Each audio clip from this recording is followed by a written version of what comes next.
later on when it comes to passing the mic around, you sort of have to hold it about here. I was just sort of warming you up for that. And the main reason is you see that camera over there? It's live streaming. And so all the rest of the whānau are able to hear you and see you over there. When we started this morning, we had about 7 or 8 rows of seats all the way back. And as we found it, I thought, everybody goes and sits way at the back.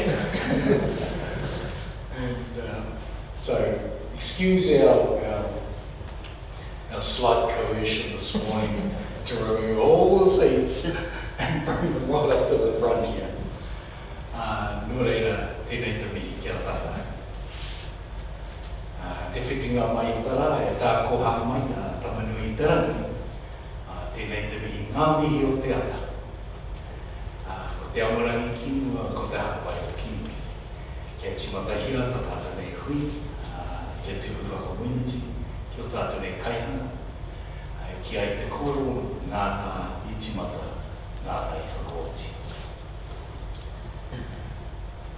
You can know this karakia, join in with me, it's the Lord's Prayer. And man, e tō mātou atu e te rani, kia tatu tō ingoa, kia tāi mai tōruranga tira tanga, kia mea te atau e pai ai ki rua ki te whenua, kia riki anō ki tō te rani. O mai kia mātou rai nei he tarama mātou mo tēnei rā. Muro o mātou hara, e mātou ki a muri mea tōna te hara ki mātou. O i mātou e kau ea e whakawaia, e ngani ki kōrangi o mātou e kino. Nō ruko ki te rana tia tana, e ka hawa me te karoia, āke, mini. Ka teira, kura o waka, tāti tino waka, kai ngā whānau e no i konei o tautai, kai tēnei te wako Mauri, nau mai haere mai rā. Nau mai haere mai me ki rā kātou mā tamakai mi o koutou pokohi. Anei rā te wā mā tātou nei kia mihi, kia tamai, kia porokora kia rātou i haere ki te tini, ki te manu, ki te pō. Nō reira, ngā mate, haere, poki atu nā. Tāo ki mai rā, me ki rā ko te pitora ki te pitora ko tātou tēni. Nō reira, nau mai haere mai kai rua te karana, o i nei tō waka kaitiaki nei, ko tātou tāo te Wairoa.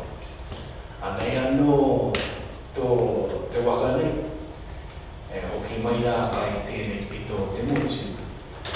Kia whāriki kia, kia takoto mai rā, ngā mai, e tutuki hea ngā kaitiaki nei, wai te akuhata, tai tira te pekwa. Ngā kōrero ngā te tāmitanga ngā mai, e o tipai, hara mai, haere mai. Lady seats at the front. Lady at the front. One. And as others come in, then we're going to start layering the seats behind you. Cover. Just in terms of our health and safety. As you came on those doors here, those are the doors that would go out if there be an emergency or a crisis. We go out the doors, outside where we came in, and we propagate outside and they clear car park space. If you're looking for the wharewhaka, the toilets, you go out this door, turn left, go down past reception about 25 metres, and then you'll see the toilet sign just there on the same wall as reception. Hui anō, ko tāpu tēnei, kai te mihi, kai tēnā, i tēnā o te whānau.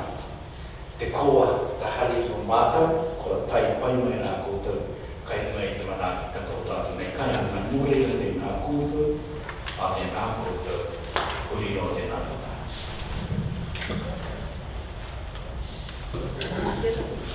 Te mai ngā iwi, tātou e,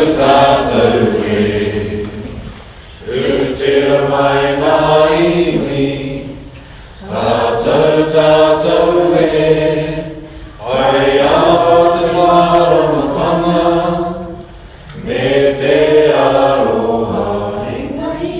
Ki a kotahi, ki a kotahira, tātou tātou e, tātou tātou e, Ia mau, ia wei.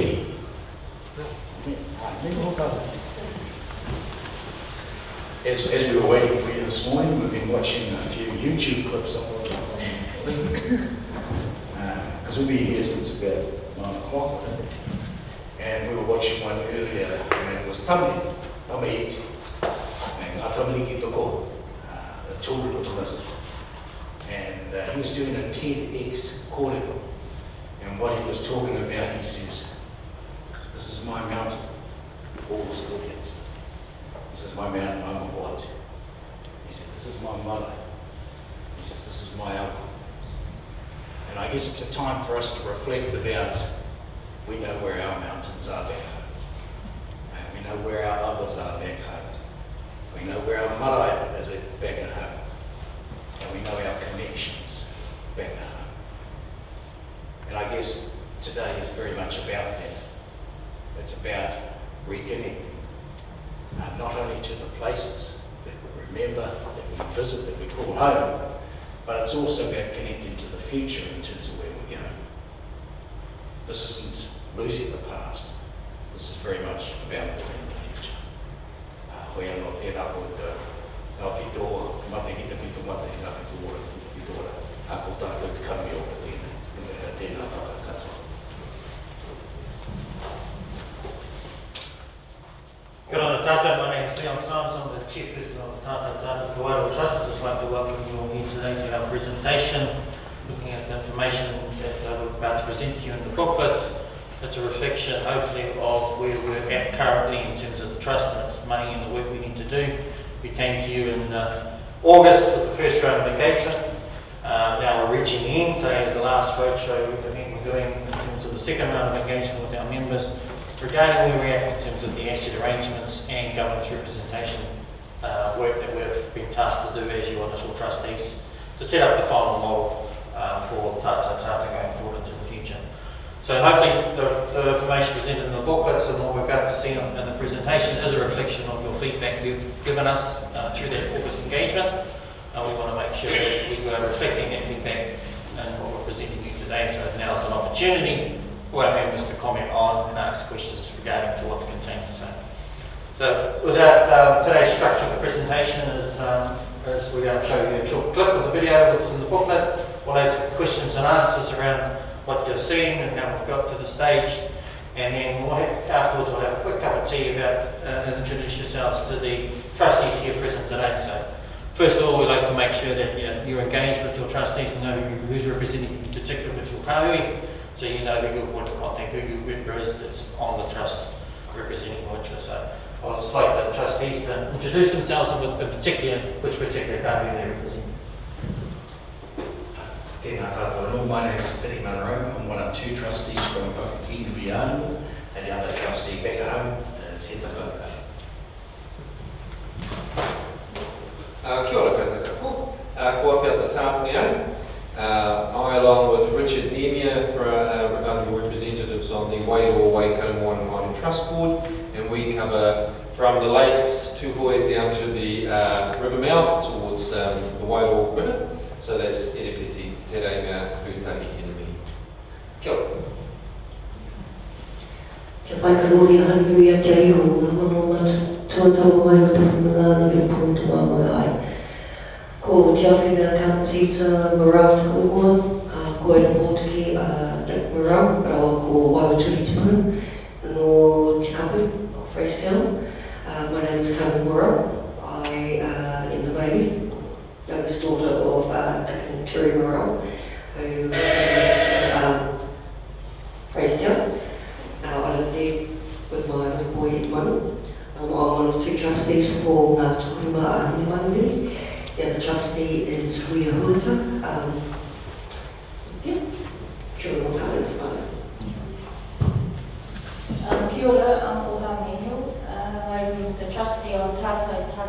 Te Wairoa Cluster 1. We also have Te Wairoa Cluster 2. They're not here today. Their trustees are Phil Beattie and Carlin Jones. We have 74 hapu we went on to plus, subject to research, in the two clusters combined. There's questions about us why there's two clusters. There are a lot of reasons, but I'm not going to take the time up here to explain it. So that's me. Thank you. There's also a Kaumātua Kāhui committee that we instituted to provide us with some guidance. They've been in operation as well for the last couple of months, and there's 14 members on there, 2 from each of the Kāhui, so they've been providing us with a bit of support and information, particularly this week, and helping us guide us through this May for the next 2 years. So just welcome and thank you all for here and attending. Moving forward with the presentation, and shortly, just like to start by saying that we started off quite high level with the initial August round of engagement. This today is a reflection, hopefully, of bringing it in closer, narrowing it down, because in the end we need to get to a final recommendation. But to get there, we need your help, assistance with some of the questions, particularly pertaining to the back of the book. So if you're watching the presentation, have a look at the back of the book, look at those questions we need your feedback on, so you can then think about through the presentations, through the questions and answer session, we'll engage with you regarding some of that to make sure we get that information and give us that guidance. So without any further ado,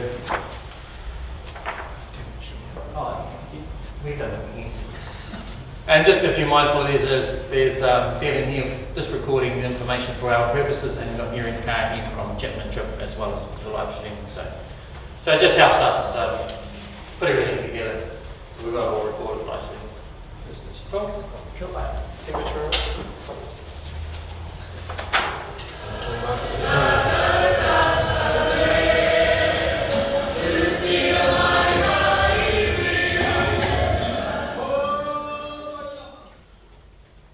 Well, thank you, Tony, for listening. It's, as you see, it's a culmination of your feedback, the work that the trustees have been doing over the last few months. So, from our perspective, well, hopefully it's reflective of what you've told us. It's what you've told us through your trustees. It's reflective of all the feedback that we get. It is not an easy job to do, taking such a high level concept with quite a diverse spectrum and trying to bring it down into one. There are some interesting discussions we've been having at the trustee level, interesting discussions that the members have been having with us. But for sure, we're working through this through a robust and fair process to make sure that we get as many as our time involved and engaged in this as possible. We are mindful that we may not get to the single recommendation, in which case we need to prepare ourselves to potentially vote on the models about which one is your preferred model. So we'll just need to flag that early up to say that we're trying to get to one, but if we don't get there, we need to make sure we prepare ourselves for that vote early next year. As you're seeing in the presentation, that when we came in August, it was quite high level and quite a diverse spectrum. But devolution, amalgamation, and collaboration was those 3 concepts we had up there. And now we're trying to narrow that down as narrow as possible, with a bit of devolution, a bit of amalgamation, a bit of all sorts in the 2 models proposed. So that's what the models. First of all, what we always like to do is like to start with the values, aspirations, and principles. So that's where we want to focus this discussion on. It's best if we focus there, not on the assets or not on the representation, but work out how we're going to interact with each other. So with the value and the vision, we've kind of changed the vision. It was healthy, wealthy, tangata whenua. We come up with another vision, and we're focusing on the aspirations on the 4 well-beings there. But we've had some feedback to say that there's other well-beings we need to look at. Health is a separate one, education is a separate well-being, and as well as we've also refined the principles. We had quite a broad spectrum, a lot of values put up, a lot of values received, principles received by the members. We've kind of narrowed them down into those 5 areas to hopefully utilise those areas as kind of key areas where we can measure our performance, trustee performance, the trust performance against, rather than having a big lot of words and not able to measure them or make sure that we're adhering to those principles. So if we've put those principles and we use those principles as guides, and then you can keep us account, keep the trustees account, keep the trust account to make make sure we're abiding by those in the discussion that we're having. Particularly in relation to the work we're doing currently with the work plan stuff around this, to make sure that we're operating in such a way that is reflective of those principles. What I like to do is like to start with the values and principles, getting to questions and answers around that. That seems to be the easy ones to get through. Non-controversial, things that like that. But as you move further into the presentation, with the representation and models, that's when all the sticky questions start coming up about the future. Because at the end of the day, we need you whānau to help tell us how you see this. This is unique, and not a lot of iwi groups, PhDs, let their members participate in a type of process, because it's already been predetermined by a small group of people saying that this is how we're going to do it. People were going this way. So this time around, we've flipped the coin around and says, well, our members need to be involved in this process. They need to tell us what this is going to look for them, want them to look for them in 20, 30 years' time down the track. And be part of the decision making where it's fair, transparent, robust, to make sure that they are with us on this journey as well. Or select group to run a table with it and run with it, and then everyone thinks it's going in should go in a different direction. So it is a responsibility, and it's a responsibility we're sharing with you to ensure that we get this right now for the future. So it is not daunting, it's not a big responsibility, it just says you got to get the foundations right first for proceeding here. So anyone got any questions regarding the values, the vision, the aspirations? It's a good area to start to make sure we cover everything there. There's nothing missing. Kind of like how we kind of structured its vision. You've got the aspiration there with those well-beings, and then you've got the values and principles. Oh, cool. About there. Kia ora, ko te taku ingoa, no Wairoa taku iwi, no Wairoa au, ko te rango marae. Look, my tummy's going and it's telling me to stop talking Mauri because it doesn't sound like Mauri. I wish my cousin Richard Near was here because I think he would understand Aotearoa.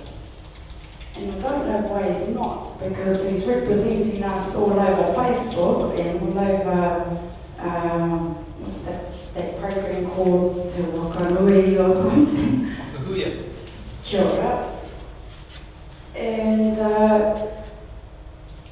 our people were given our land for us.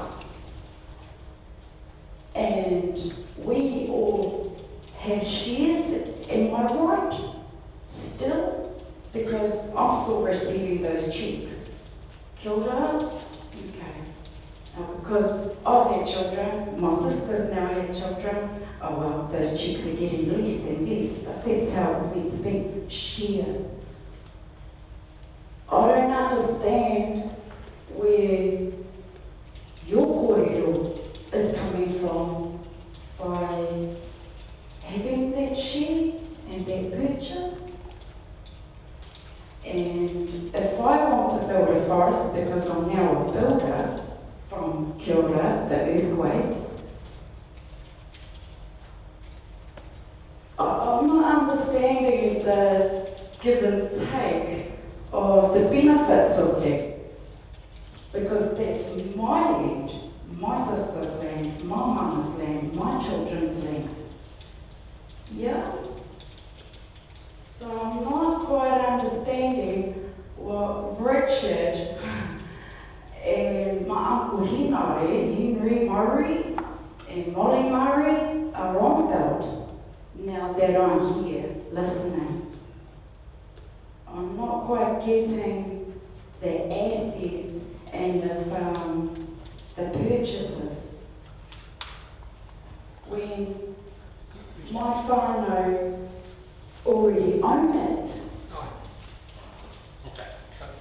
So basically this is separate. This is really settlement process regarding certain properties that the Crown owns. The Crown owns. That's separate to what you own through your entitlement to your land interest, which is separate. You still own it, you still own it, you still manage that separate to this.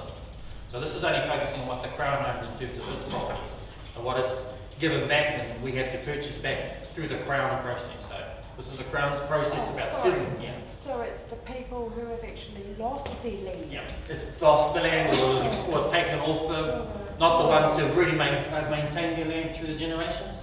That's separate. They still own it. Trying to give it away. No, that's separate. That still stays separate. That still stays with the father. They still make the decisions. We don't take over them. Okay. Yeah, we only focus on what the Crown's give us through the opportunity through the treaty settlement process. And it's a couple of forests, but then and about 24 deferred selection properties spread throughout. There's a couple actually in Taringa A and B land with the old school site. Yeah. So that through that process, the farmer will make the decision about whether it's whether they want to buy it back or not. So it gives the power back, the decision making back to the farmer to make it whether they want it back or not. Have you got those lands? Can I have a look at those ones that the Crown's taken? Or? Yeah, so it's contained in the treaty settlement and the deed settlement that we ratified last year, and we came around. Yeah, so there's a list on the I'll have you find. Sorry, I'll have you I find. heard about you guys this year. Yep. I'll have you find. So we can put all that information up on the website to make sure you know which properties we're talking about. Okay. Okay? Thank you. Thanks. Sorry to the people who have lost theirs. I'm trying to get it back. Kia ora. Hold it. Ka pai.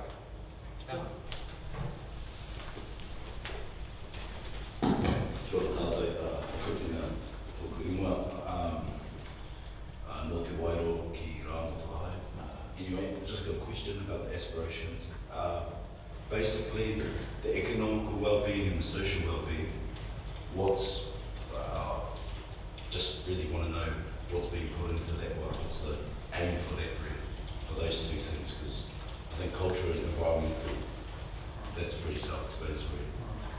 But just in regards to what's going to be the betterment of those two things. So it's the key thing with economic. That is the funding and driving force that funds in environmental, social and cultural. So that's why a lot of EV groups are going straight ahead and just focused on that, because they're trying to build up that asset base to fund those other well-beings. But in saying that, government has money as well, and we have rights through being taxpayers and citizens of New Zealand. That should be also funding those as well. So part of our job is to use our economic base as a leveraging tool with the crowd to make sure they're delivering on the social. We're not spending all of our treaty money to maintain all those three other well-beings. So we're going to make sure we leverage that. And a lot of the time, as I say, the more money you drop, the people want to talk to you. So you have the money, they want to talk, let's use the leverage, then help us deliver what we need in that social well-being spectrum. At the end of the day, money talks. Okay? So where will we live? And a lot of this to do with the aspirations, and that is how can we fit Te Ao Mauri into what's basically a Pākehā concept. All this vision, well-being, aspirations, that's all Pākehā. How we kind of merge the two and having a balance between the two.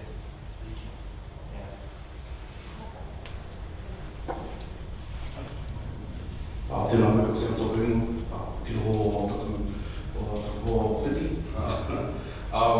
Pātai tāku, so just to carry on with those things, in terms of social well-being, we see the restoration of health and social conditions for our iwi hapu, and economic well-being obviously, but more so, what are the continued goals, and you talk about education, so I think more so, with the restoration of health and social conditions come from increased economic well-being, but how are you going to ensure that we continue to be able to have those whānau that can come in and work in those areas? So yeah, more so around what kind of things are you putting in place in terms of educating the whānau, making sure that the whānau have get like a strong base of higher education to enable them to get in there and make sure that you can continue, not so just you have your trust board now that can do it, but how are you going to make sure that the iwi are always going to be able to maintain it? Because a lot of this is dependent on what the final structure in terms of representation is going to look like. Then with the two models that we presented, we're separating into those lōpū, and those lōpū set the priorities of what they want to focus on, whether it's health, whether it's social, whether it's health. Those are the priorities. So each of the different lōpū will have different priorities, whereas you have a centralised model, and that particular centralised model just sets the blanket approach, and everyone has to go with the blanket approach. But we have it more customised and tailored for the final of the grassroots to make that decision on what the priorities are, to help and make them empower them more better improvements. It's their decision. It's not top down driven. So we want this to be kind of grassroots. To find out through those lōpū, have the resources through our annual distribution or part of Model 2, receiving assets to then help themselves grow to create that economic base for them to do that. Rather than, as you've seen with the PSG models like that and all that, it's been all centralised. And yesterday we had comments about the members on the ground can't even get cataracts or treatment. You can't get any. So, we don't want that to happen. We've learned from those experiences. And it's all good to start the financial end, build the capital base, but you need to make sure that the people come along with you in terms of their needs and requirements, and build that in at the same time to help them. There's also another part, and that's through the social economic revitalisation strategy. So Tata will always have that role, working directly with Crown and its agencies. So one part of this is holding the Crown and the government to account, so that there's no implication of responsibility, say, around education in our schools or around health equity back at home. It's that part as well. We're always setting those priorities, setting their vision, and setting what they want to see happen on the ground. I've got a pathway, and it's a pathway with you, just to sort of see whether or not these ring well with you. I'm not too sure, so we can just sort of... But the new approach, These ones up here, hang the mic around. yeah, like, do these sit well with you, or not? Kia ora, no te puna manu, Kini Mauri. I've just got a couple of questions inside this booklet. Can you explain commercial redress, because I'm a bit vague on that. Also, you've got Wairoa owns some assets and Taro owns some assets. So, how are you going to work through that process? Yeah, okay. So commercial assets is defined as the settlement is cash in properties, basically.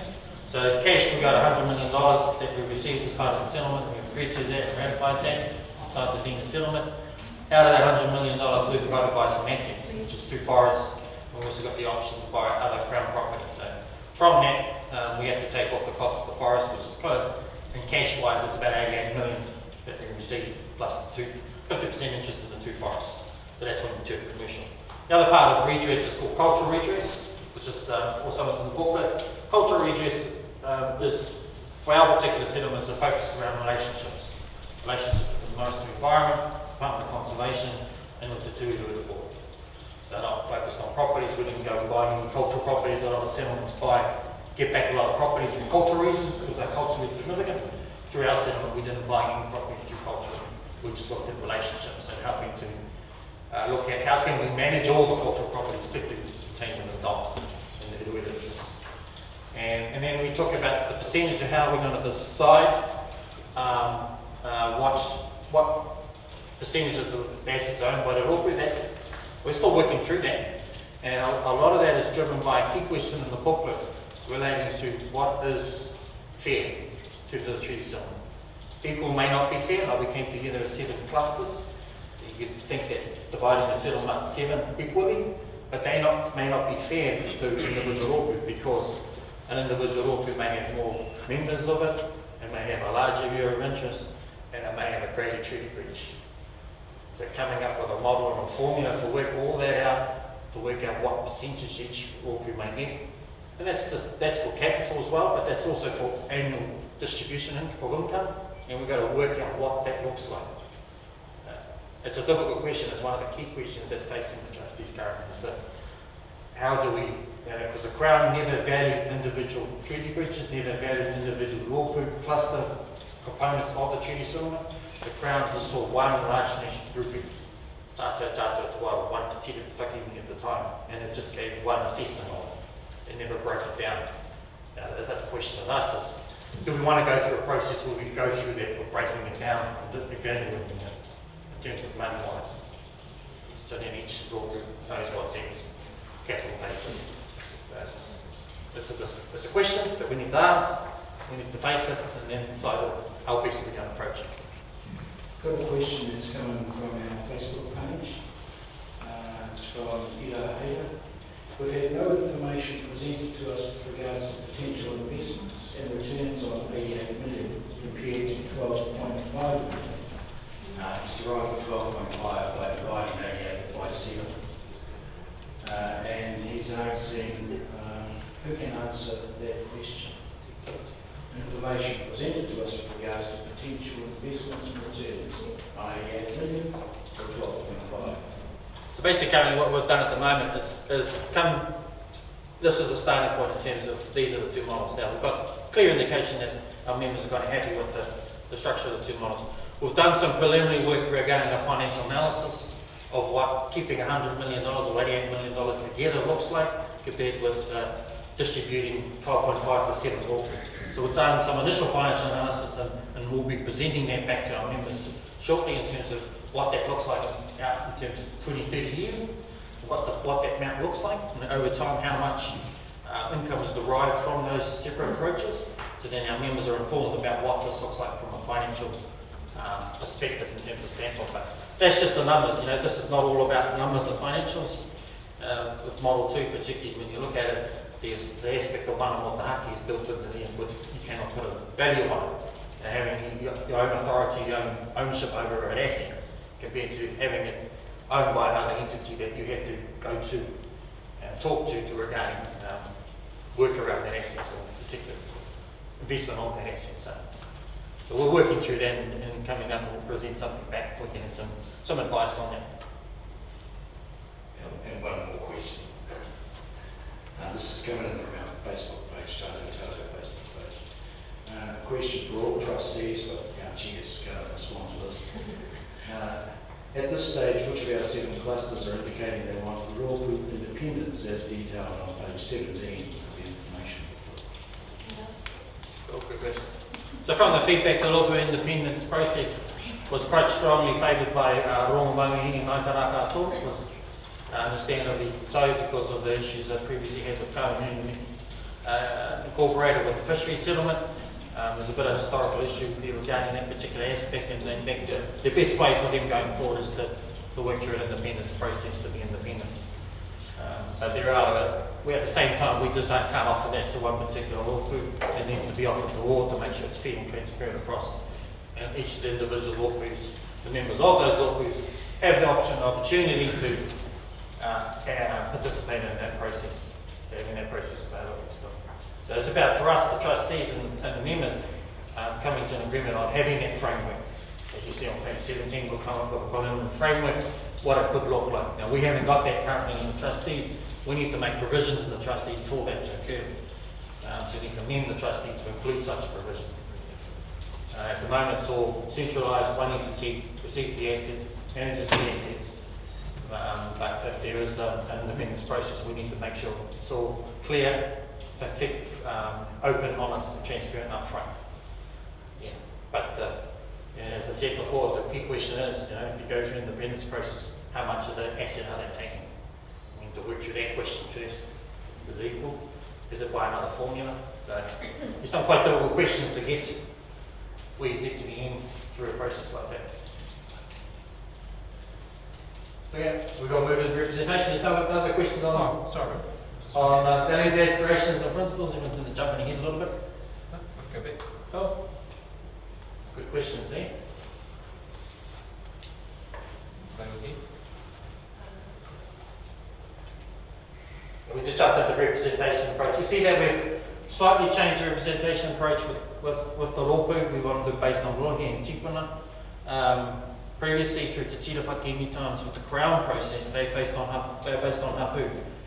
And that's exclusive how the Crown was working out who's within a large natural grouping. So when we had to come together to form that large natural grouping for the Tira and the claims process. So we are just trying to work through a process which best suits us, not the Crown this time, because that's what we have to do for them. We want to go through a separate process whereby the individual law group have come together and make that decision about how best to represent themselves. Through this, we've indicated, there's been indication quite strongly where does the marae fit in, where does the hapu fit in. Now, for tātou, well, it's not tātou's job to tell these rōpū how they should structure themselves and arrange themselves into functioning units. Some particular rōpū may have a strong focus for marae-based representation, others may be hapu-based representation. We want to give the rōpū that flexibility to make that decision for themselves, rather than it being told to them what it is. So it also needs, we're wanting this decision to go back to the rōpū, because there's some overlapping interests, rather than tātou to be the, I guess, the referee in any disputes. We want the rōpūs to come together to have that discussion with themselves, to say that this is who we represent, this is our area of interest, and come to an agreement, and then inform tātou of how they want to build. See, trying to make it ground up, driven up from the ground, rather than being top-down approach. So slightly different. It may be similar in terms of how it is currently, but we just want to give that option, because we know that certain hapu weren't included in the settlement. They weren't excluded, but they just weren't named. So we want to make sure those individual groups this time have the opportunity to put who they want in and clearly identify and tell us what it is.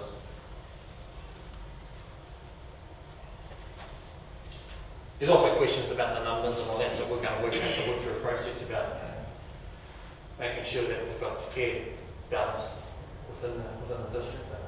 So it's really page 16 in the booklet tends to always be a focus. Especially the ones at home, they like to focus on page 16. As soon as you get away from home, it's all good. Yeah.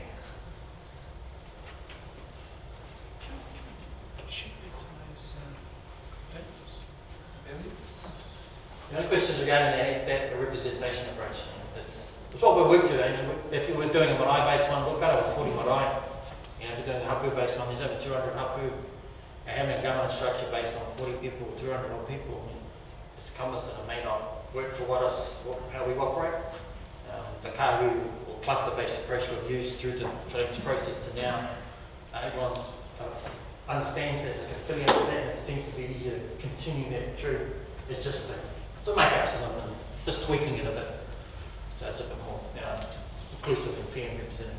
Because at the end of the day, we don't want those particular rōpū to be gatekeepers as well. So that was a key comment that came out of Rimakaru yesterday. They have the Paparunanga, and they're just gatekeepers as well. So we want to make sure we don't create a structure where they are doing the same thing. Make sure that they are accountable too, and they are fair, balanced, representative of those individual rōpū. They're not dominated by a particular hapu or a particular marae or a particular whānau.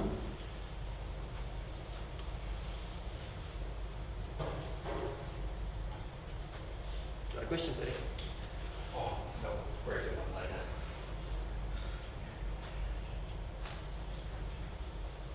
What's up on the screen at the moment? So from August, we moved from about 40-something values and principles, and on the feedback, we've condensed them down to what you see in front of you at the moment. I guess my question of you is, how do these fit with you? How do you feel about these values?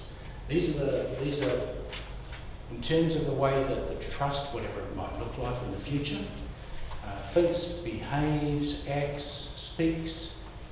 What's suggested here is that it needs to conform to this as a way of conduct and behaviour. I guess my question of you is, will this work for you? Does this cover what you would expect of a structure or governance body moving forward that's acting on your behalf? So I'll just drop the mic down here and just get a sense of your feeling about it. Pass it around. Kia ora. Ko te rawai, ko ingoa. I really like this. I think it's much clearer than what it was at the August Hui. I still have a concern, particularly around Maraatapanga. I don't think it goes far enough, particularly in terms of education for the rangitangi. Yeah. I know that came out very strongly in August, and I found the same with the aspirations. It's much clearer, and I really like how it sits. It feels really good. I just don't think it goes far enough in terms of education for the future.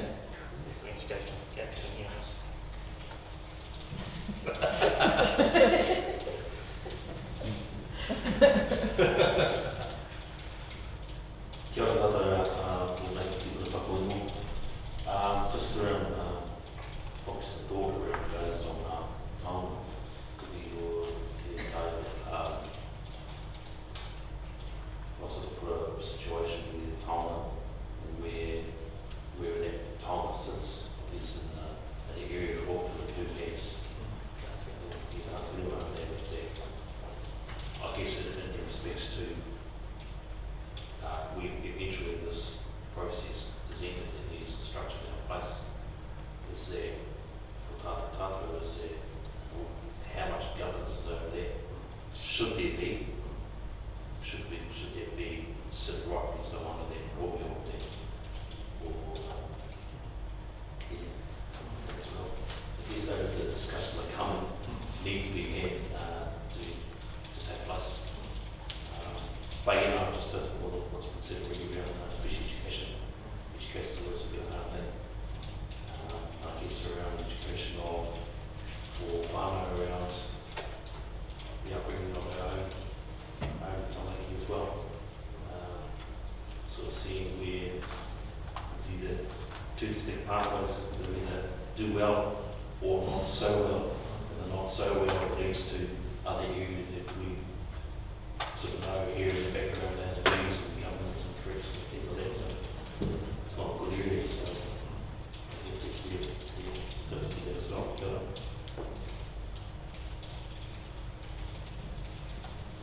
Hello, Mary again. I'd just like to see some of those a little bit more broken down, actually, so you can see what's covered in each one. Not there. Education part of things is very important going forward. And I'd like us to go back, since I'm forced to have this thing, I'd like us to go back to the previous question around just a question with regard to why is it that we have to choose one particular Mauri or pastoral something. Okay, so education is cool. We've said that Rangatei as well, so we had quite a strong focus, particularly at Christchurch, but this time around he was at the Wellington one. So he gave us, making sure where's the Rangatei fit in that. We're looking at whether we institute part of the trustee reviews and the Rangatei committee as well with our government. So that was good. So we know that Rangatei and education, because education is key to the future. So we need to make sure that we've got capacity, capability coming up through our people to take over this work, and as well as the set the vision, be here to even do some of the work, because there are some clever people really out there that are from Wairoa there. We need to tap into those existing ones who are who have the skill and knowledge and base to help us with this going forward. Because all the skills and resources don't exist in Wairoa. They exist with us collectively. But at the same time, we also need to acknowledge those that haven't had those pathways of opportunities and help them provide them with those pathways. They may have struggled with other aspects of their lives that we need to help. But at the same time, make sure those current agencies that are in that area stay accountable and keep those up. In terms of the voting stuff, that's just the way Tata is currently structured. It only allows members to choose one for voting purposes only, just for votes. Yeah. Not for your benefit. So if you whakapapa to multiple rōpū, you would put that down in this process. And if your particular rōpū triggered an exit clause, you would get the right to vote in them. Even though you may not chose it as your primary voting one for Tata, because you whakapapa to it, you should have the right to have a say as well, because you whakapapa to it. At the end of the day, whakapapa is whakapapa. You cannot deny that. No one can deny you that, and your right to have a say on what happens with that particular aspect of your whakapapa. So by putting down as many of those you whakapapa to in the registration for, it allows you to participate in those processes. But for Tata, it needs to be fair and transparent. And one person, one vote. Whereas those with the strongest whakapapa will have all the same. It's like having the shares in a corporation. When you put the most shares, that's all the same. So those with the most whakapapa will have all the same. And those with little whakapapa will just be bunched up. One knows. So for this process, we need to make sure everyone's equal and fair and transparent. That was bit of aspirations, visions, and a bit of representation. Chopping and changing. I've tried to keep everything simple, and Facebook's chopping over here, and questions are coming from other angles.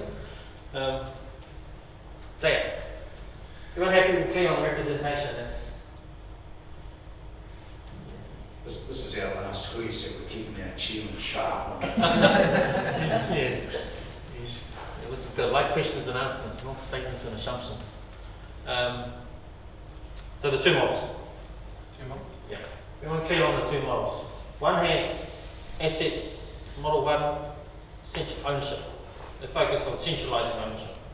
Model two, focusing on ownership that is shared, a collaboration, as part of some of the local own some of the assets start to touch on. But with model one, it does not say that a particular local who has an interest in that particular asset has some kind of say over it, whether it's appointing directors, appointing people as representatives. So your interest in that asset, it could be represented through kaitiaki type. Because it sits in your area, you have some influence over it, the tata tata. It just means that you don't own it. It's owned by tata tata. But if you think mana motahake, the kaitiaki tana should be represented by ownership, and it's more model two, where you get to own it and you're the ones having full control over it. You reap the benefits from that. You do all decisions in particular relating to an asset. But the flip side of it is that if it does end up being a bad investment, then you risk it. There's more risk associated with model two, because it's a smaller capital base you're working on, a smaller group of people compared to sharing the risk with a larger group in model one. Yeah, so it's a trade-off. More mana motahaki, model two, more risk, less mana motahaki with model one. It comes down here, assets. It is a discussion.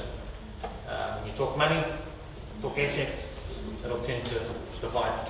Hapu, even. Organic, joint. Group. I mean, if we're looking at our hapu and families and everything, a one group makes more than little. Yeah. Sorry. I won't talk. I just see like model one, you've got more advantages in being able to grow the asset. The asset is going to keep the family and the hapu together. It's going to grow the hapu. It's going to grow for all generations afterwards. If we break and divide, we lose. And I think if we're looking at our generation, the next generations coming on, we have to be as one, be together, keep it together to grow. A little group grows little, a big group grows big. And my name's Lee Cushings and I'm from Wanganui. It's about being big. It's about being a big fish in a little pond or little fish in a big pond. Kia ora, Mauri, with regards to you guys, the model one and model two, so saying you get assets in there, where does that give opportunity for like our people to work in those assets, etc.? Like I'm not too familiar, what Te Roa E, Te Hapi or my tapu is, but they have like farms and stuff, so where do our people get to have the best opportunity to benefit from it? So working with particular assets, since we've got our settlement's quite cash, it's basically cash, largely it's all mostly cash based, but we do have some forests as well. So in that forest, part of going forward to the futures is how much influence, how much participation in the forestry we want to do. Do we want to set up our own forestry gangs, where our own whānau working, our own transportation companies, where they transport the logs to the port. And there's those type of added value services in those particular assets that we need to look at and look into the future. How much of it we want to be active in, rather than just being a passive receiver of income. Because we don't have any farms or any other substantial assets in our treaty settlement, then it gives us the flexibility to go and then look at industries where it can take that appointment, rather than just being a passive receiver of an annual distribution, being active in. So it fulfills two purposes. One, creates employment, the one that creates record. Question from our Facebook page from here. With regards to Lohe as possible rōpū model, where are we at with our boundary dispute with Wairoa Hui? As I understand it, Ngāti Māko Hapu boundaries extend to Te Taita Māko, which encompasses Lake Waikaremoana. When will we be presented with proposed Lohe and Tiku? So the proposed Lohe to Puna, we're working through with those particular rōpū now, looking at, they're having those discussions, starting, some of the rōpū are talking with each other about where their interests lie. So we'll start a process of identifying where hapu, in terms of land blocks, where their land interests were. So we're going to work through that process and have a map detailing where individual hapu land interests were. And from that, then in the rōpū are to kind of work with themselves and work with their neighbours to determine what particular area of interest they encompass. In terms of the Ngāi Tūhui, Turi Tamata, Turi Wairoa, we've started an initial discussion with them, we've exchanged letters, we've yet to arrange a date to meet to confirm our initial discussions about how we're going to work together going forward into the future. We have a partnership arrangement that we need to institute with the Tūruira board, but it's just not the Tūruira board. We need to make sure all our neighbours, including Tūhui, Tamariri, Omotata, Ngāti Pārauira, are all working together collectively, because there's some benefits with looking at what they've done and what they're doing, so we can work together if it's in the forestry industry, pooling our resources to pool, working together. Pārauira's got a substantial forest interest as well, so working collectively with them in some of those sectors is a key component that we need to make sure that we incorporate going forward. Another Facebook question. Facebook's active today. Question here.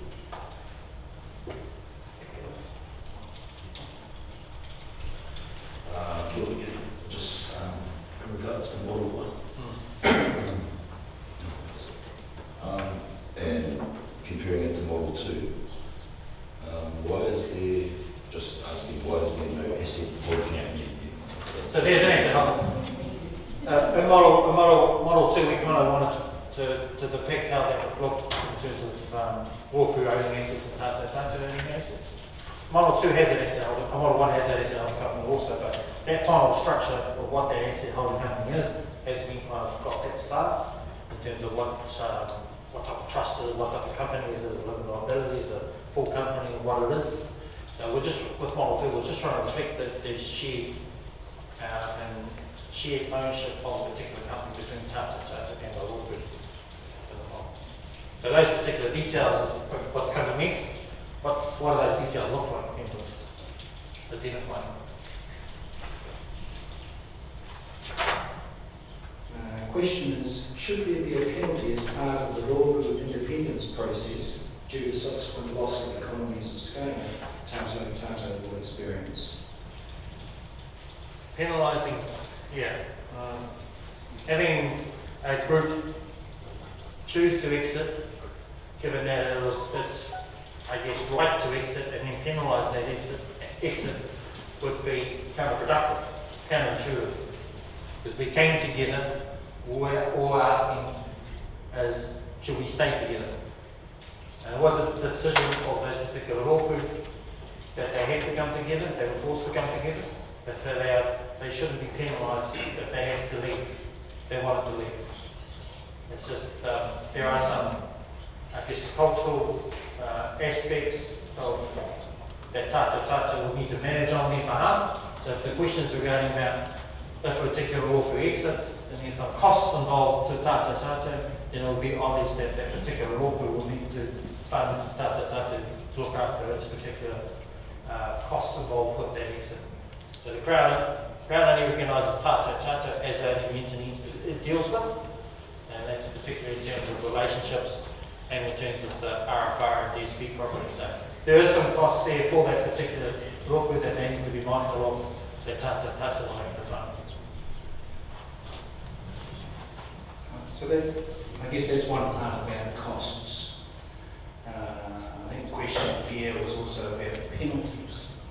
And I think all this indicates is that how important or critical the decisions are of all of us around having an independence process.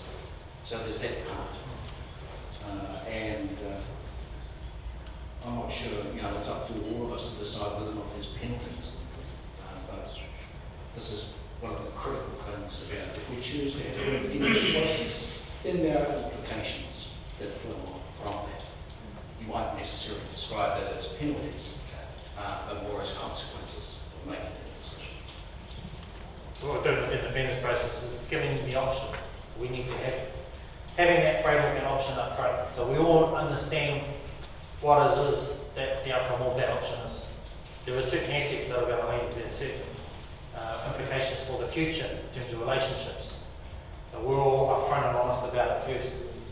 So if a particular rōpū wants to exercise it, then we need to, that particular rōpū votes for it, we need to then obviously respect that exit and not put any further impediments in front of it, determine it not to exit, because they make the decision themselves.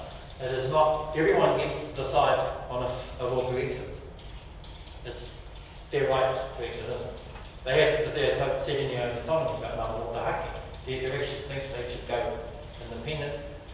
Everyone had open and transparent vote that in that particular rōpū supported it, and it must be meaning that the rest of us accept it. Because we all agreed to it from the outset on the framework for it to occur. So, excuse me, Mr. Chair, just a nice easy question, Mr. Chair. Some of these models are quite complex and there's a lot of information that's not there. How are we looking to keep the whānau informed? So we're going to start flowing out information in more detail regarding the two models and the independence process and the representation. We're providing that more detail underlying these aspects, because we realise that to make a better informed decision next year, members are going to need to have that information at their disposal to make sure that that decision they do reach is one of an informed decision. So this is just the start of presenting where we're heading. Next follow on through that will be all that information, and then we'll return around with the ramification vote stage. We hope that a lot more people will be here, where we can then give you more detail on it for having to vote. And we can get that from? We're going to be releasing it over the coming months as more information to keep you intact in the process, but keep you at the same time building up that knowledge and opinion of the models, representation arrangements. But now that you've got you kind of connected and hooked, you're here, we'll start feeding you through with information. Kia ora again. I think the big question on everybody's mind, because it's in my mind, is we want to have all our eggs in one basket. And also, if we're going to a lot of business and investment in around the Wairoa area, then we have to deal with the local council.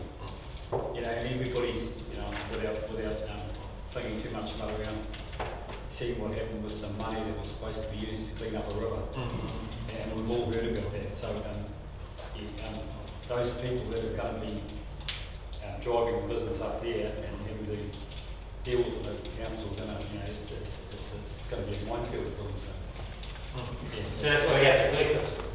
If you have a collective approach at one entity dealing with the council, force them to talk to individual rōpū on the ground to say that, well, this is what that rōpū wants. You need to listen to them. And whereas individual rōpū come out and they need to play off one another with each other, we've got ourselves, tata tata. You've also got the tauwhenua again. And they're good at going to go to the tauwhenua or their standing committee. They've got all these multi-representation groups there, and the council just picks and chooses that gets the right answer it wants. So, but the benefit of our approach is that we've got money, and as I said before, money can drive people, especially councils, that do different things and act in different ways. But if we've got a collective approach, we all come together and force them to do that. But we want to make sure that those rōpū have that say, have that control. The question is, should tata tata even own any land in Wairoa? Is that the role of the rōpū? The other ones that look after the land, the other ones that branch roots. Tata tata's job is to utilise the settlement, to invest it so that if it creates employment, it creates generation of wealth to fund the rōpū doing the purchases on the ground, doing the activities on the ground, river clean up and all that, rather than tata tata being on the ground doing it. Is it what we're going to make sure a clear distinction between what the rōpūs are doing, what Tātou is doing, so there's no overlap. I guess bringing the council into the conversation was really you're going to have to build some sort of rapport with them. Yeah. You know. Yeah, so we're going to try part of an agreement. We had our initial preliminary discussion with them, with the Hawke's Bay Regional Council and the Wairoa District Council, but we'll also need to partner. We're partnering in ship with them with the Tangino board at the river mouth, so that we'll just start to build a relationship. I guess these relationships are not going to be built in 10 minutes, so we're going to have to work with them over time to make sure they know our mindset, they know where we're coming from. The first thing we did when we approached them is that we wanted to reset our relationships, because we were in a treaty grievance mode previously. Now we're working into a more future focused mode, and we need to make sure that they understand that we're not here to take them over, because sometimes they can get a bit precious about a treaty settlement group coming in and wanting to take things over, to take charge. So we need to manage those relationships. Kia ora tātou. Just a question around, you mentioned models before, and whether they'll be made available later. Can they be made sooner? Yeah, no, we're working through that now. So that's part of our job, to bring all that detail, start bringing that detailed information out. So that they might sort of answer questions around what we're trying to understand here today, and what it looks like, and actually we're constantly talking about aspirations and values. I guess that's what we're saying, each trustee here, that we are in dance for the understanding of how those things work, and what mechanisms there are. So the primary purpose about this is to say, have we got it right? And everyone says, we're getting good positive feedback, we have got it right. Now, from now on, we just got to flush out all the detail, provide all that information that sits within all those. Because we know we're on the right path. Continually check in with the website, because it'll be getting updated quite regularly over the next couple of weeks. If there are any major updates, we'll arrange for an electronic email to go out to all registered members so they know to clock in and check on any signs that we've put up on the webpage. Would it be possible to do something that's sort of in between, so that I agree, you don't usually put all your eggs in one basket. And just, did I get that right, just for clarification, that if somebody moves away from Tātou Tātou, then they don't get any of they don't own any of the assets that Tātou Tātou manage? Yeah. So basically they take some of the assets that we all agree to as part of the settlement, and you'll notice in the booklet on that page 17, that last step is kind of greyed out. We're still working through it. Of course, all the members ratified the settlement, included to receive the asset. Now, whether all the members get to vote on what part of the asset goes with the individual rōpū that leaves. So if once they leave, that's it, they don't get to share in what's left, because they've taken their bit out and gone on. So that percentage is a percentage of the whole asset? Yeah, well, it needs to be worked out through a formula based on that key discussion, how much of the area, how much of their population, treaty breaches, and working through that of what they take. Or is the assumption is 7 divided equally. So just, could that be possible, that you leave a certain amount in for Tātou Tātou and allow them to manage a smaller percentage? Yep.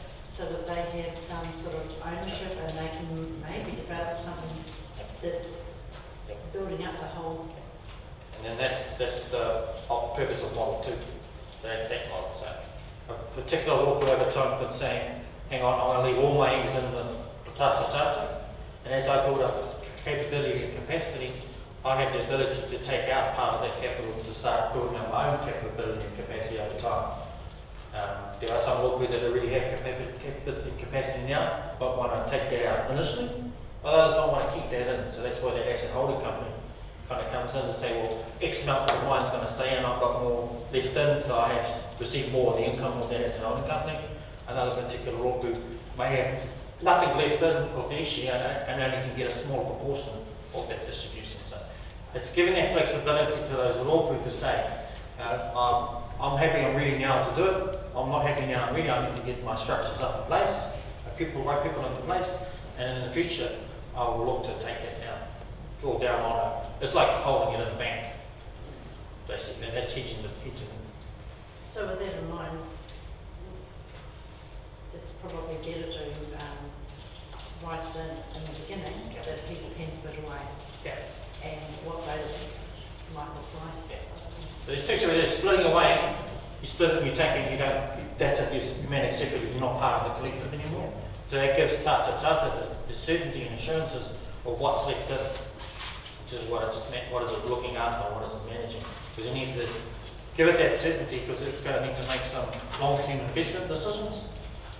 And if you've got individuals who wanting to leave at different stages, then it doesn't give them that certainty about the investment decisions they need to make.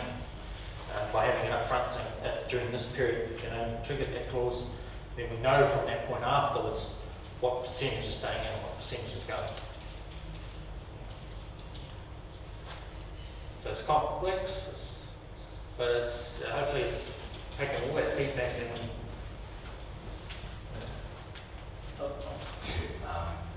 just thinking, I think the whole eggs in one basket. I think model 2 would be like, it's risky, but I think we need to think a bit more bigger. I think with the model 1, it's sort of like, conservative, and I think that's where sometimes we fall into too much, is that let's just be safe about it. But I think we're in a time now that we just need to skyrocket. I think that's the best way, is that if we can divide all, we can conquer all, sort of thing. And I think, that's what we need to think about. But we don't give all that detail what it's like. Once you've got that detail, the decision will be in your hands. Cool. Anyone else want to know about the two models?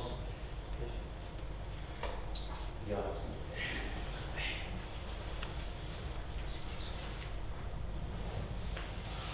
Kia ora koutou, Francis Kassaho, tukurangi Mauna ni ahua i Mauri.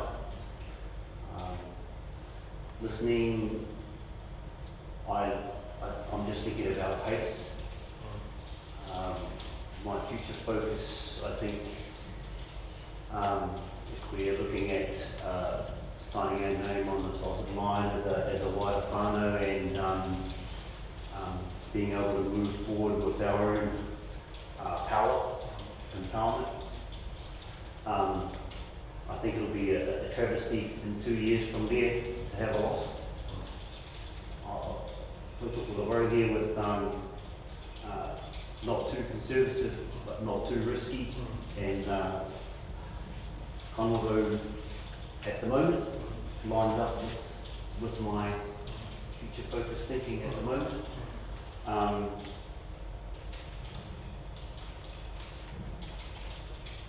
I think the comment before around the penalty thing, I think it kind of comes back to trust, and if we're going to agree on those principles, you don't penalise them. We're going to stand on those, you just don't do that. And they're not negotiable things. You don't do vote for a bit of that and a bit of this. I think those principles, and I agree with you, I didn't notice it, but I agree with you, that the education part somebody just needs to be really stated more heartedly in there. And then it actually fits nice. And then, because those have come from, I thought it was 40 of them or something like that. So I would be happy for those to stand, and I think with the trust thing, when I voted for someone to represent me on my way down here, thankfully I got come. And just like what Fire said here, to build that trust, they've got to show up. They've got to front us. I know we're a long way, but you just got to. And if there's things there, they've just got to make themselves available to us so that we can do it like this. I don't have Facebook. It's a personal choice, and I know I might miss out on a few things, but I won't miss out on much because I've got my other cousins that are thinking, you're thinking you're going to read that. Oh, no, I didn't, but I will. So I think that sadly it's not really my thing, but I think the economic thing is really important, and the devil's just in the detail for now.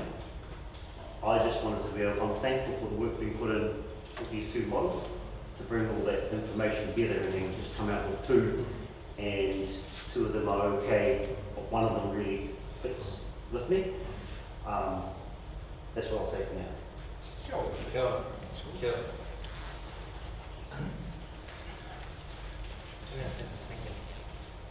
Just to sort of, for those trustees that aren't here, just to put a little bit in for them is, we have rules as well, rules.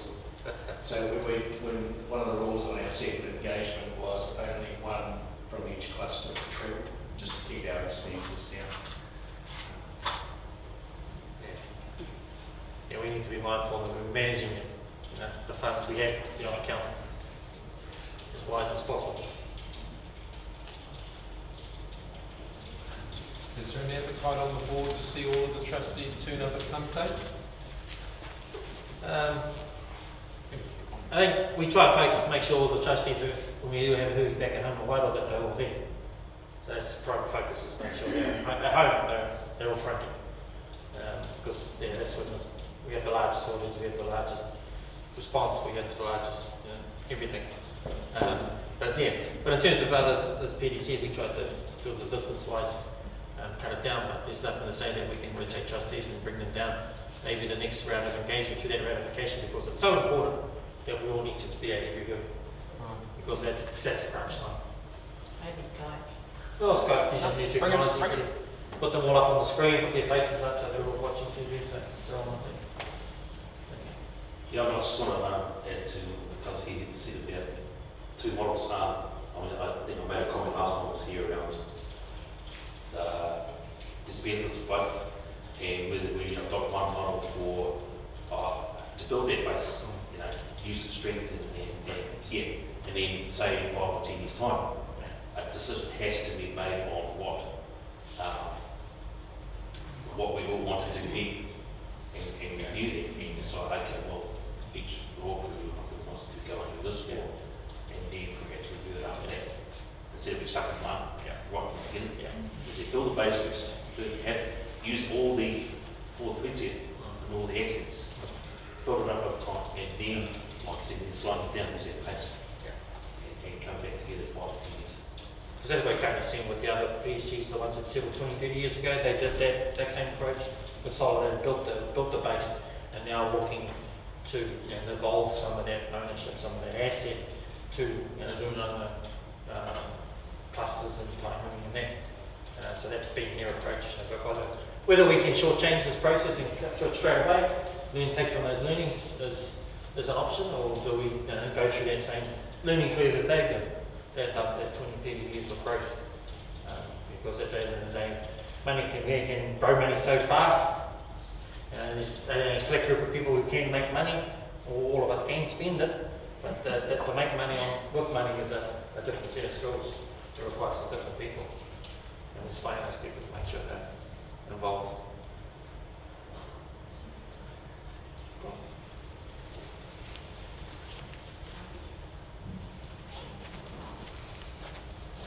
There's our timeline we're at. So we've kind of approximately said February, but at this stage, it's more likely that we might move that back further. Give us more time to work through this, because we've been quite rushed getting this through, but because we needed your feedback. So now we've got all the feedback, we've got wanting you to provide more additional feedback. That helps us to take our time in formulating the ratification and the detail that we need to sit behind that and make sure we're releasing that information as soon as possible. So we may end up moving that out a little bit more into March potentially, just so that we, when we do come we come with it wholeheartedly and all succinct and with all the detail that is required. So in terms of the other aspects, they said in October we have to run elections again because our 2-year terms as initial trustees will be up, and at that point in time the first set of full trustees for a full 3-year term will be taking place. But before that we need to make sure in August that those changes to the trustee as voted and ratified through this process is incorporated into the trustee As a trustee, at the end of the day, is our governing document. It's a document that governs us and our relationship with our members to make sure that we're reflective in executing our responsibilities as per the trustee.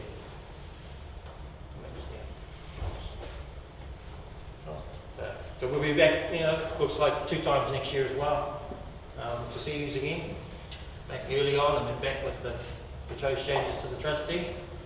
You're not getting to see the last of us during our term, so that's 4 sets of engagements we're going to be having with our members during the first 2 years, which is quite a lot in terms of engaging with members. But we think that we need to do that. We need to make sure it's, you got the right information and able to make an informed decision. But there are other ways to engage. You see Facebook, online, through the website, talking to the trustees. Now with Christmas coming up, there are those returning back home, talk to the whānau up there, those coming back from overseas, talk to them as well, get them engaged on this and making sure that they are registered on the registration database. We're currently sitting around 7,000, we potentially have 34,000, so we're getting up in there in terms of those numbers, but we want to make sure we keep driving that because that's a key point at the end of the day, getting our members registered and involved in this. The more people we do, the more better informed they are, the more participating in these decision-making processes that we need to power. At the end of the day, this is not just 14 trustees making decisions, it's not their settlement, it's all our settlement. It belongs to everyone, and everyone needs to participate in that process. Given the opportunity, because that's been quite a strong feedback we've received from our members, is saying they're appreciating us coming out and giving them the opportunity to dialogue. Not having it decided back at home. As I said, in Makata, a lot of decisions for whānau to move away and move down here wasn't maybe made in their parents or it was made by their parents or their grandparents, and they want to reconnect it back home. And how can they do that? By us fronting up here today is saying, we're here, this is where we're from, this is who you are. And hopefully you'll engage with us. Encourage those who are not engaging to engage. Perhaps the next time you all come down there, do you want all the trustees to... Yeah, so that's the next major decision in ratification, bring everyone down the same anymore. We expect you guys to bring everyone who's here. Also, not the time, you can come here too. You bring them all along, that's the agreement. We'll bring the trustees, but as long as you bring everyone else. See a few of them over Christmas, hopefully. Kia ora everybody here. It's might be a challenging question, but since we're the last, and then you've been all around the country, and you've probably been talking with each other at tātou, are you able to share any significant problems that we face with the next steps of the journey? Are there any, when you thought about what bank you put money in, or what's the next problem that you're... Just challenge? Yeah, The challenge really is taking all feedback and then coming, agreeing together to say this is what it looks like. When I look at your feedback and another trustee looks at the feedback, they can be 2 different perspectives coming in 2 different angles. And that's a challenge. At the trustee table, we've got a clearly distinct group that says Model 1, we've got a clearly group that says Model 2. And as everyone with the independence process is kind of, it's kind of agreement there. But the 2 models, yes, there's clearly 2 groups, pushing those particular 2 models. And the phases of development that we're going through. The challenge for each and every one of us is to aspire to a dream that's a bit bigger than what we have next week. And to be part of this process moving forward. The challenge is for every one of us. For your trustees, we just do the day and do what you tell us to do. Good listeners, good listeners.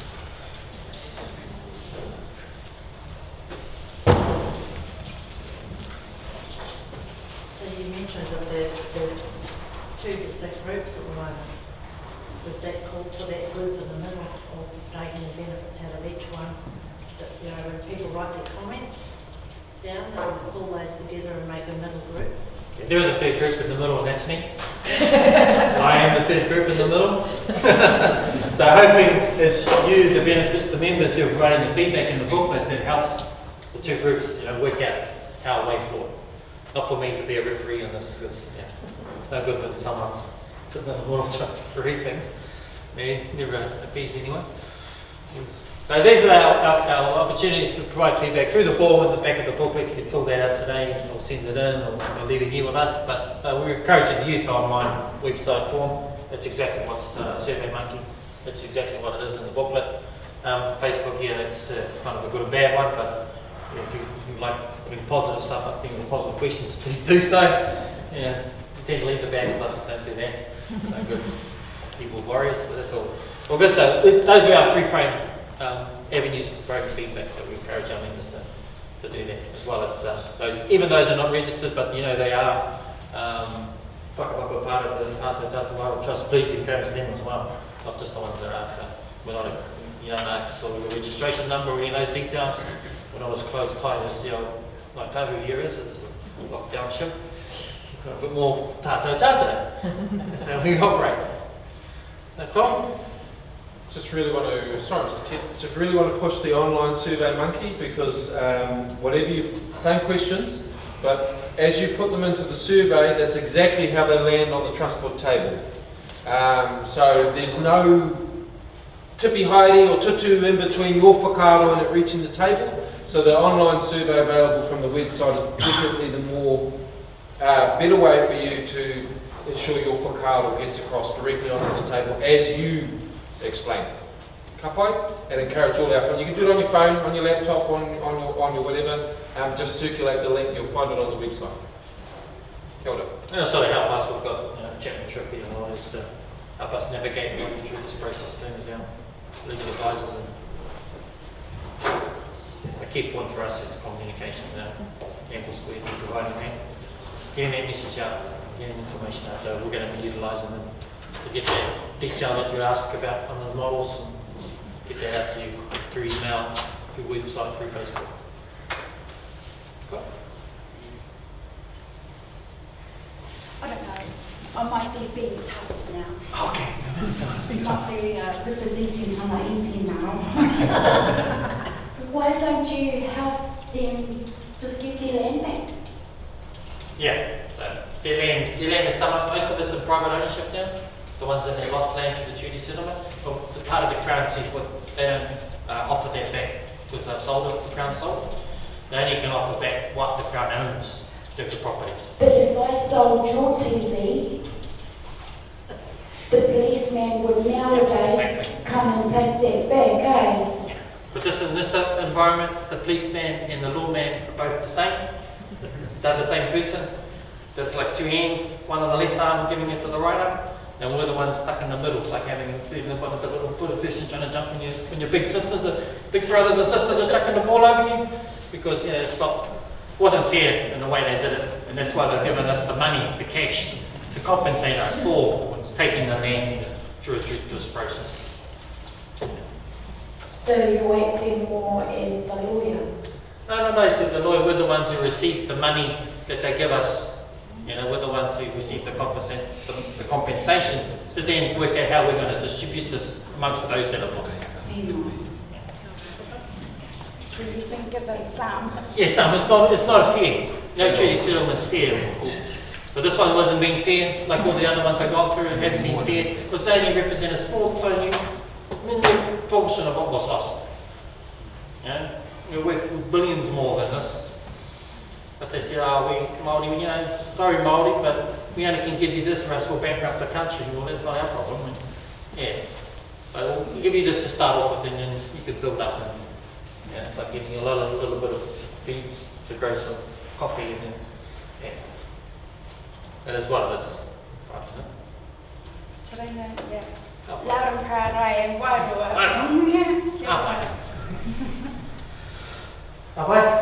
Well, no further questions, I'll close the kariki and then have a cup of tea and then have a talk to your trustees that are here present today.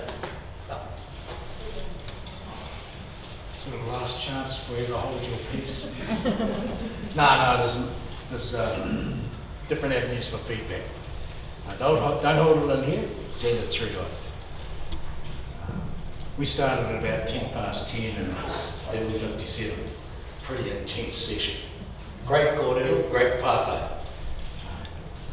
Kai te mihi. Kai te mihi kia tātou katoa. E noho tahi nei, e ngā tahi nei, kia whai kurahi matatai. Nō reira, tēnei te mihi. Ki enei o kura haupua tā ki timu waka e hautahi nei. Nō reira, e aku nei rangatira, tēnā kūtou, tēnā kūtou. Timata hea tō tātou nei hui kia rangu te rangi Māori e ki o tipai kai rangu te rangi Māori. Kia tātou katoa, te atu whai o tātou riri koe Ukraita. Me te aroha o te atua, me te whina tahi ki o Wairoa tātou. Ake, āmene. Ko ngā kai tēnā pito o te runga nei, nā hau te reki e homai nei kai, hei oranga mō mātou tina, nā whangai o mātou mai. Ki te taro te ora, koe kurai te tō tātou rei. Āmene. Kia ora tātou. Kia ora.